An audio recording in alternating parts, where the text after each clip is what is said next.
좋은 아침입니다. 오늘은 2월 12일 목요일입니다. 즐겁고 감사한 하루 되시기 바랍니다. 자, 갈릴리 사람들은요, 예수님이 갈릴리에 오시는 것을 환영하였다고 합니다. 어저께 사마리아에서 이렇게 그 수가성 여인과 대화하고 예수님은 갈릴리로 출발하셨죠. 그들 중에 많은 사람들이 예수님이 예루살렘에서 하신 일들을 이미 봐왔고요. 또 갈릴리 지역에 위치한 가나에서 물로 포도주를 만드신 기적을 이미 알고 있었기 때문입니다. 당시 생활에 어려움을 많이 겪었던 갈릴리 사람들은 예수님의 기적이 그들의 삶에 크게 도움이 될 것이라고 믿었기 때문일 것입니다. 예수님은 갈릴리 지방에 오셔서 왕의 신하의 아들을 치료해 주시는 기적을 베풀게 되시는데, 이 기적을 통해서 예수님이 어떤 말씀을 하시는지 살펴보십시다. 이 기적은 요한복음에 기록된 두 번째 표적입니다. 요한복음 4장 43절입니다. 이틀 뒤에 예수께서는 거기를 떠나서 사마리아를 떠나서 갈릴리로 가셨다. 예수께서는 친히 예언자는 자기 고향에서는 존경을 받지 못한다 하고 밝히셨다. 자, 예수님의 고향이 나사렛이죠. 나사렛. 그 마리아와 요셉이 살던 마을이 나사렛이었습니다. 나사렛은요, 갈릴리 호수 남서쪽에 위치한 마을로 현재도 이스라엘에서 가장 많은 기독교인들이 살고 있는 그런 마을이라고 하네요. 현재는 한 8만 명 가까운 인구가 살고 있다고 하는데, 유대인들이 기독교인을 부를 때 뭐라고 부르는가? 나자니라고 부른다고 합니다. 그 나자니라는 말은 나사렛 사람들이라는 의미로 사용하고 있는 단어라고 하네요. 그러니까 아무래도 그 예수님의 고향이 나사렛이다 보니까 나사렛에 사는 사람들이, 기독교인들이 그래도 많이 인구가 있었던 것 같아요. 최근에 통계들을 살펴보면 나사렛의 기독교 인구가 한 30여 % 되고, 무슬림들이 한 70% 정도 되는 걸로. 물론 그 사이에 또 유대인들이 또 다 사이에 있고요. 그래서 나사렛이란 도시는 상당히 그 다양한 사람들이 함께 살고 있다라고 보여집니다. 예수님의 어린 시절을 기억하는 고향 사람들은 아무래도 예수님을 메시아로나 그런 특별한 사람으로 인정하기가 쉽지가 않았겠죠. 그래서 예언자는 자기 고향에서는 존경을 받지 못한다고 밝히셨던 적이 있었다는 거죠. 자, 넘어가 볼까요? 45절입니다. 예수께서 갈릴리에 도착하시니 갈릴리 사람들이 예수를 환영하였다. 그들도 명절을 지키러 예루살렘에 왔다가 예수께서 거기에서 하신 모든 일을 보았기 때문이다. 예수께서 또다시 갈릴리 가나로 가셨다. 그곳은 전에 물로 포도주를 만드신 곳이다. 거기에 왕의 신하가 한 사람이 있었는데 그의 아들이 가버나움에서 앓고 있었다. 갈릴리에 도착하시니까 갈릴리 사람들이 환영을 한 이유가 좀 전에 제가 말씀드렸던 것처럼, 또 이 본문에 기록된 것처럼 예루살렘에 갔다가 예루살렘에서 하신 일들을 보았기 때문이다. 그러니까 왜냐하면 6월절이 되면 유대인들의 상당수가 일단 예루살렘을 간다고 생각을 해요. 그래서 그 예루살렘이라는 도시가 그렇게 큰 도시가 아니거든요. 지역적으로 크지 않습니다. 그런데 거기에 10만 명, 20만 명이 모였다라는 기록들이 있는 걸 보면 굉장히 많은 사람들이 모이게 됐던 거죠. 그래서 그때 예수님 하신 것들을 이들이 보았고요. 그러고 나서 다시 갈릴리 가나로 가신 거죠. 그래서 그 사마리아를 거쳐서 북쪽으로 올라가서, 가나는 그 갈릴리 호수에서 보면 왼쪽 서쪽으로 대략 한 20마일 정도 떨어져 있는 마을입니다. 그래서 지금 여기서 얘기할 때 그 왕의 신하가 자기 아들을 치료해달라라고 얘기하는 그 왕의 신하가 있었던 곳은 가버나움이거든요. 그러니까 가버나움까지 대략 한 20마일 이상 떨어진 곳이니까 상당히 멀리 있었고요. 이 왕의 신하는 그 예수님에게 정말 아들이 지금 죽게 됐으니까 이 먼 거리를 와서 예수님에게 이렇게 부탁을 하고 있는 겁니다. 자, 47절. 그 사람은 예수께서 유대에서 나와서 갈릴리로 들어가셨다라는 소문을 듣고 예수께 와서 제발 가버나움으로 내려오셔서 아들을 고쳐주십시오 하고 애원하였다. 아들이 거의 죽게 되었기 때문이다. 예수님에게 부탁하는 게 뭐라고요? 가버나움으로 오셔서 아들을 고쳐달라 아무래도 우리가 뭐 기도할 때 그렇게 하겠죠. 직접 와서 기도해 주기를 원하지 직접 오는 것이 아니라 이렇게 좀 멀리 떨어져서 하는 거는 사실 우리가 좀 기도의 효력이 떨어진다 이런 느낌을 좀 받잖아요. 그래서 꼭 와서 해달라고 얘기 많이 하죠. 비슷한 마음입니다. 48절. 예수께서 그에게 말씀하셨다. 너희는 표적이나 기이한 일들을 보지 않고는 결코 믿으려고 하지 않는다.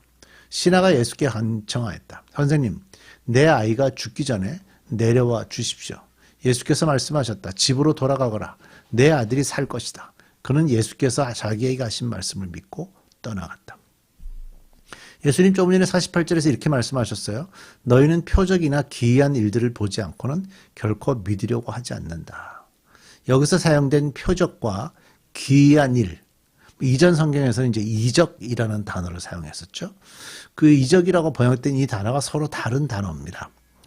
기이한 일 또는 이적이라는 단어는요, 단순한 구경거리라는 의미가 있습니다. 그러니까 뭐 특별한 일이 일어났는데 많은 사람들이 거기에 호기심을 가지고 달려드는 그런 건, 그런 사건, 그런 거를 가지고 이적 또는 기이한 일이라고 볼 수 있고요.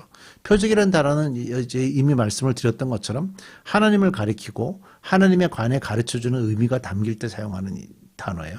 그러니까 어떤 사람이 병이 났는데 그 병이 난 것을 통해서 사람들의 구경거리가 된 것이 아니라 하나님이 누구신지 하나님에 대해서 알려주는 의미가 담기면 그것은 표적이라고 되는 거예요.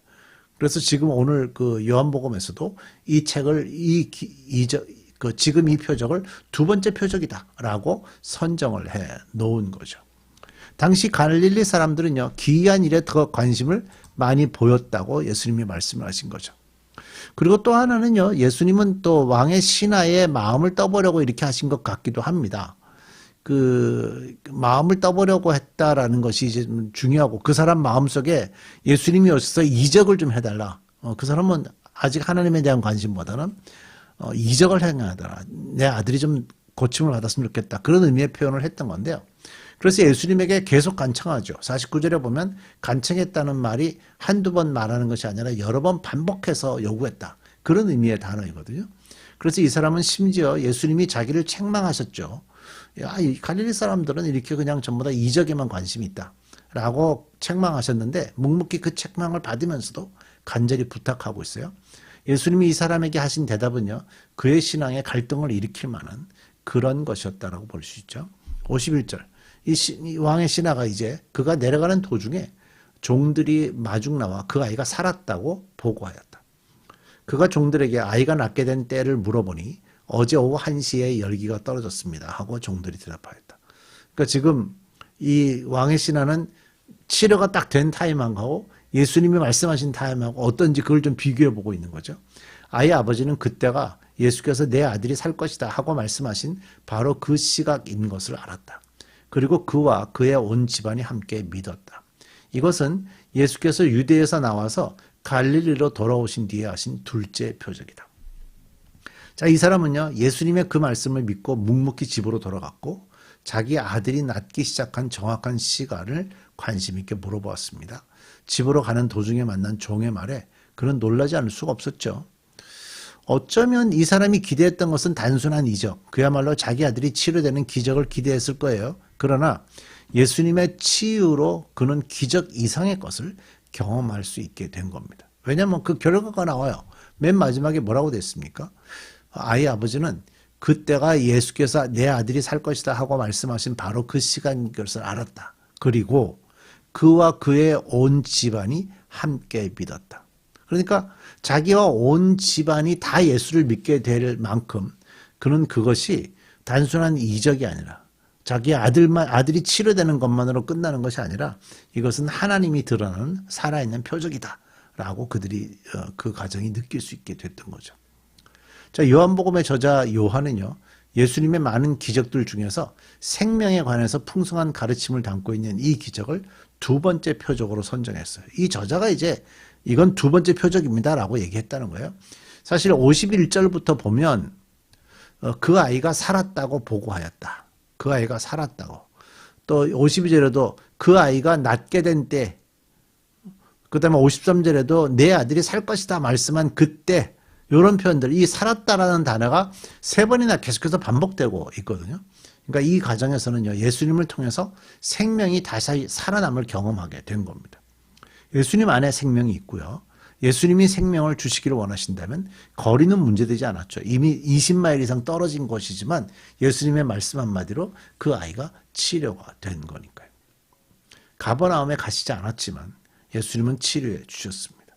예수님의 능력은 그 먼 거리까지 영향을 끼치게 되었던 겁니다. 기도하십시다.